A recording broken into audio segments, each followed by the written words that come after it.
Jake Portman works at Superstore in Florida and his supervisor Shelley tells him about the phone call. She gives him a ride and Jake calls his grandfather Abe, who sounds frightened and paranoid. As they make it to Abe's house, Jake and Shelley see a man with white eyes standing menacingly on the road. Jake enters Abe's house to find it ransacked. Outside in the woods, Jake finds Abe's flashlight with blood on it. Abe is lying on the ground with his eyes missing. He is conscious long enough to warn Jake of something awful. Abe dies, and a monstrous creature starts walking toward Jake. Shelley emerges with her gun, and Jake alerts her to the beast behind her. She starts shooting, but she sees nothing. Jake visits his psychologist Dr. Golan to talk about how he's felt since his grandfather's passing. He knows it was no accident, despite the coroner stating that Abe had a heart attack. We see a flashback of Jake as a child with Abe telling him fantastical stories about encountering monsters and other oddities. He would tell Jake about a group home for children run by Miss Peregrine, along with the other children there, has strange abilities that she kept living with her. Jake's aunt gives him a book from Abe by Ralph Waldo Emerson, which contains a postcard from Miss Peregrine welcoming him to return. Her home is on an island called Cairnham, located in Wales. With encouragement from Dr. Golan, Jake convinces his parents to allow him to go there and visit Miss Peregrine. Jake travels with his father Franklin, who doesn't have the best relationship with Abe, his father. On the ferry to the island, the two spot a peregrine falcon flying above. Jake jokes that it must be Miss Peregrine herself, so he calls to her. Upon arriving at the island, Jake and Franklin stay at an old pub that also has a room. Franklin then pays two local boys to guide Jake to the side of the island that he wants to see. When Jake gets there, he finds that the home has been destroyed. He returns to the pub disappointed, believing Miss Peregrine and the children are long dead. The next day, Jake returns to the home and finds a group of children there. He gets spooked and runs away, where he ends up tripping and knocking himself unconscious. He wakes up to be carried by a little girl named Bronwyn, who possesses incredible strength.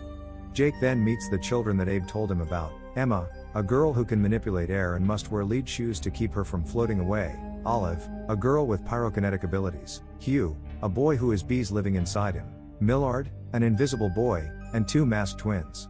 The children guide Jake through a cave, but he gets spooked and runs away. Ake returns to the pub and finds it filled with customers. The manager doesn't let him up and threatens him when the other suspects Jake of being a spy. The peculiar children arrive and intervene to get Jake out of there. He quickly realized he was stuck in the 1943 loop for now. Jake is then brought to meet Miss Peregrine herself. She introduces him to the remaining children: Fiona, a girl who controls plants; Claire, a girl with a mouth in the back of her head; Horace, a boy with prophetic dreams; and Enoch, who has the power to bring back the dead for a brief time. He shows off this talent using two small skeletal puppets with tiny hearts that fight each other for a short moment. Enoch is jealous because he likes Emma and knows Jake does too, but Emma had feelings for Abe, and he left long ago. Miss Peregrine explains to Jake that they live in a time loop. They are stuck on September 3, 1943, during the World War II raids, moments before a bomb drops on the house and kills everyone. Jake joins Miss Peregrine and the children for dinner. Afterward, they are treated to Horace's dreams that they watch like movies. They see a woman being wheeled away by villainous men, as well as Jake and Emma looking like they're about to kiss. After the show, Miss Peregrine brings the children outside and shows Jake how the loop works when German planes fly overhead and drop a bomb, but she resets the clock to 24 hours earlier, taking them back to September 2nd. Jake follows Emma into a cave asking questions about everything he's just heard and seen, but Emma says there are some questions she can't answer. A bird then flies into the cave and hits the wall. Emma brings it back to the home to be treated. When Jake returns to meet his dad, they are called over by a farmer whose sheep have all been killed. They return to the pub, and Jake finds a letter that Abe wrote to Miss Peregrine warning her about someone named Mr. Barron, and to tell Miss Avocet, another headmistress of a home for peculiars, to create a new loop immediately. The next morning, Jake and Franklin hit the beach and meet an ornithologist looking out for rare birds for a book he plans on writing. Jake later sneaks out while Franklin takes a nap so he can return to the home. Miss Peregrine is treating the bird, who is Miss Avocet, the same woman seen in Horace's dream, and a wine brine just like Miss Peregrine. Jake questions Miss Peregrine about Barron, but she avoids giving answers. Jake then runs into Enoch and Olive.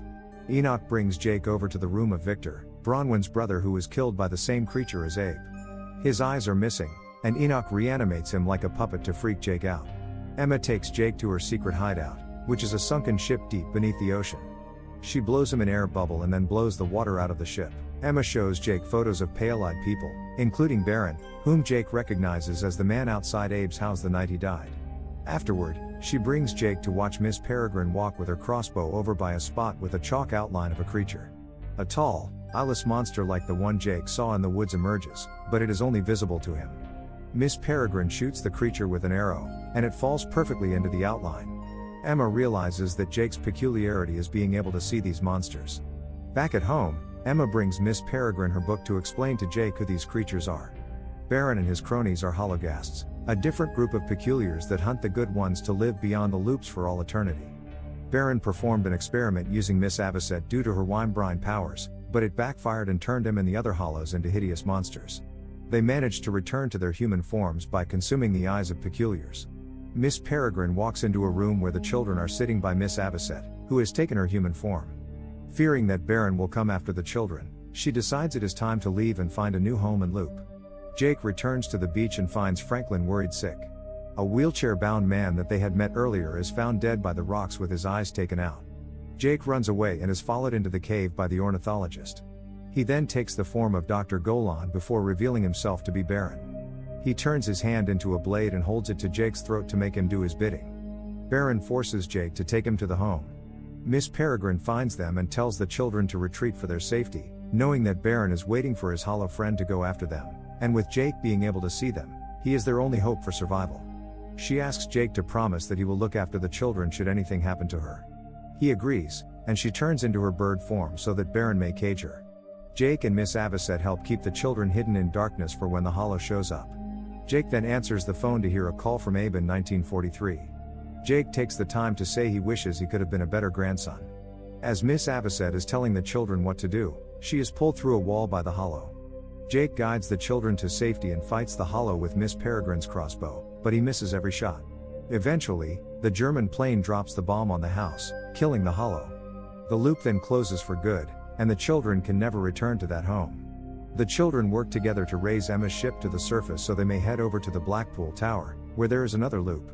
Since this loop was created in January 2016, Jake and Emma realize that if they kill Baron there, they may be able to prevent Abe's death from happening. They all arrive at the pier and go through a haunted house where the hollows are set to perform their experiment with Miss Peregrine and other winebrins. Jake and Emma lure some hollows outside toward the pier. Once the hollows reach the pier, the children fight back. They start throwing snowballs and cotton candy at the hollows to allow them to be seen. Enoch brings some skeletons to life, which go after the hollows and start slaying them. Bronwyn grabs a horse off the merry-go-round and hurls it at a hollow, throwing him into the water. The other children fight Baron and his two hollow friends in their lair. The male hollow tries to freeze Bronwyn under a pool of water, but Fiona stops him by throwing seeds at him that sprout vines that wrap around him. Olive frees Bronwyn, but the hollow starts to freeze Olive up. Enoch brings an elephant puppet to life and uses it to crush the hollow. The female hollow is turned to stone by the twins when they remove their masks and stare at her. Enoch apologizes to Olive for not appearing to care for her as much when it looks like she's dead, but she is revived and happy to hear what Enoch said. Jake and Emma attempt to fight Baron, but he is immune to their attacks.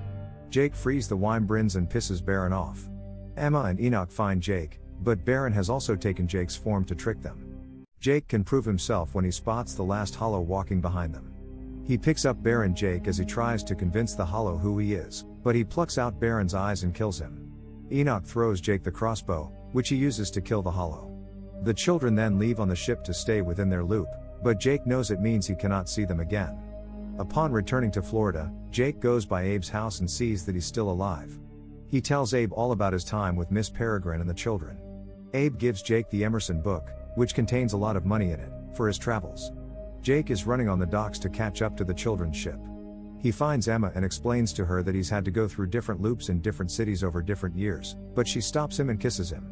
As he joins them on their adventure, Miss Peregrine flies by and stops at a tower. She finds the children and flies over to their ship. Make sure to subscribe and turn on notifications to watch more videos like this.